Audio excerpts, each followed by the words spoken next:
10 Little Pumpkins. Written by Rosie Greening, illustrated by Lara Ede.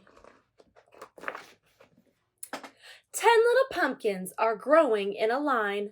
A farmer picks one up, and that leaves 9.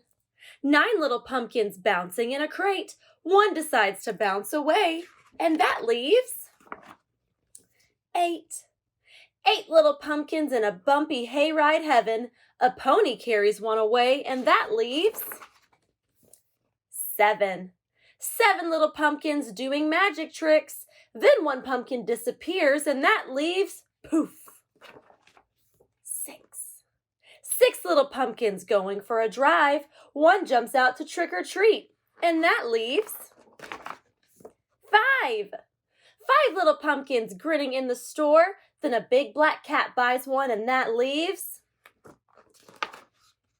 4. 4 little pumpkins happy as can be. Then a spooky ghost takes one, and that leaves 3. 3 little pumpkins playing peekaboo. One's found by a pair of bats, and that leaves 2. 2 little pumpkins having lots of fun.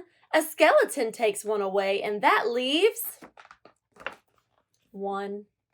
1 little pumpkin smiling by himself. Point to who you think is going to take him off the shelf. Do you think the princess, the superhero, or the pirate? I think it'll be the pirate. 10 little pumpkins make such a perfect scene, glowing all together on the night of Halloween. And we can count all of our pumpkins. Ready? 1, 2, 3, 4, 5, 6, 7, 8, 9, 10. The end.